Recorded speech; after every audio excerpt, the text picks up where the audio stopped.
The early 2010s were like the sophomore year of the internet. It was an awkward era that created the basis for much of today's culture. Trollface, rage comic memes, t-shirts with mustaches on them, and galaxy print everything. Today, this is considered a bit cringy. These are things that remind us of a simpler time when we hadn't made enough regrettable decisions on the internet to become nihilistic shells of people yet.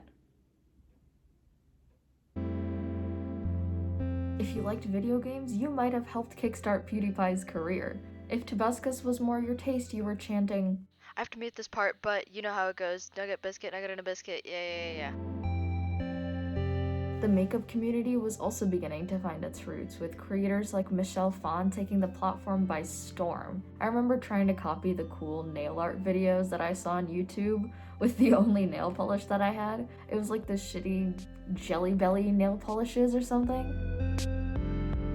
And honestly, YouTube wasn't really about niches yet. The majority of the mainstream YouTubers made lifestyle videos, whatever that means.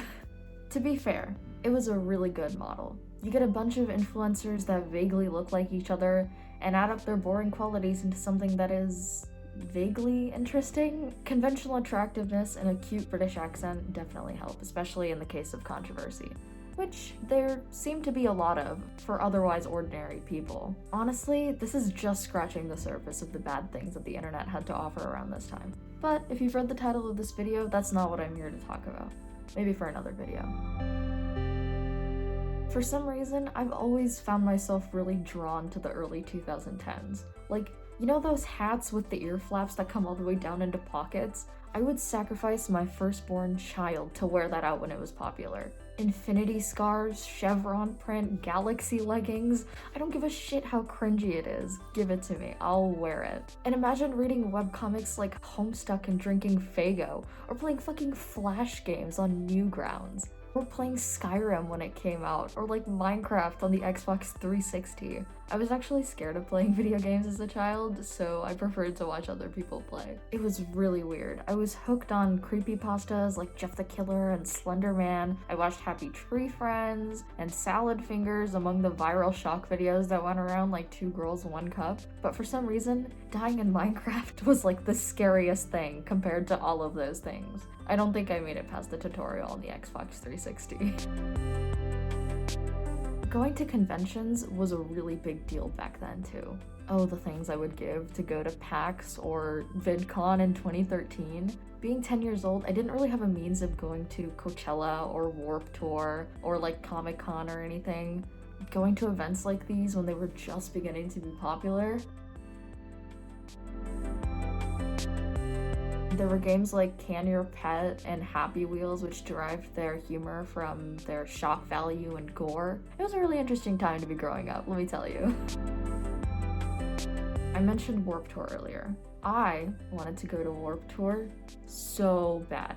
I longed for many things as an emo middle schooler, like going into Hot Topic without my mom or going to a Fall Out Boy concert. But Warped Tour was a whole other thing. I watched it become a topic of discussion every year on Tumblr, and I vowed that when I was old enough, I would go.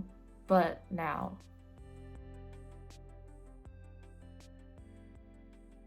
well, it's kind of past its prime anyway.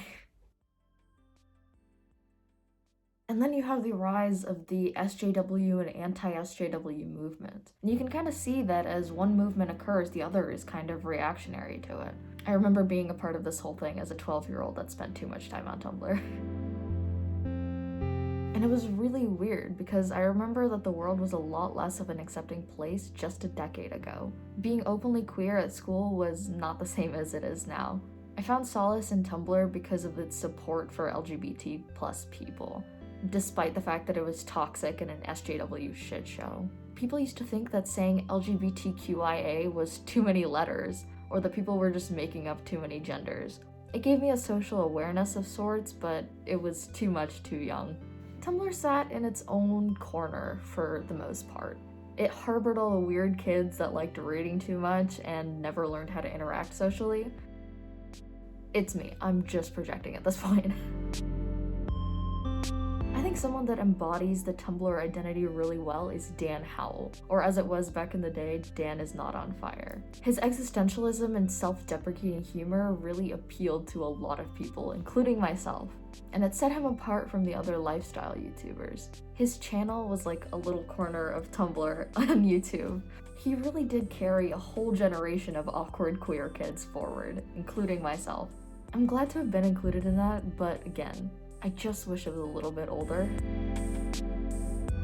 Also, I was scrolling through my Tumblr to inspire myself for this video, right? And on the first page, I found a Dan Howell appreciation post, as well as like 5 pictures of Benedict Cumberbatch.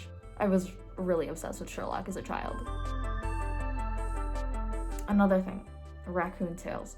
I'm referring to the ones that people used to put in their hair. I think they like dyed a couple pieces of like a strand of hair or something. I know it's ugly, but I want to be a part of it. And while we're at it, going full scene sounds like it would be so cool. Alternative means a lot of different things now. I think it would be fair to say that most people are considered alt in their own definition of the word. But back then, it was a very specific word used to describe emo, goth, and scene kids. It was all about the preps and posers versus the emos. This is all starting to read a little bit like that one Harry Potter fanfiction, like My Immortal or something. At this point, I'm going to reiterate that I am very aware that I'm romanticizing this all a little bit. As I said before, the world was a lot less accepting 10 years ago. Being openly gay, trans, or anything else was like putting a kick me sign on yourself. We have moved on now, for the most part, and for the better. If I'm up to it, I'll make a separate video for that. Also, I've got school starting up again soon, so my next upload might not be for like a month, but I promise I'll make it a bit longer and better quality to make up for the time. In the meantime, you can watch videos that I make over on another channel with my friends. It'll be down below. I hope your 2021 is everything that you want it to be. Like, subscribe, and follow my socials down below. Thank you for the support on the last video, which broke 100 views. That is just poggers. Poggers. Thank you so much for watching, and bye.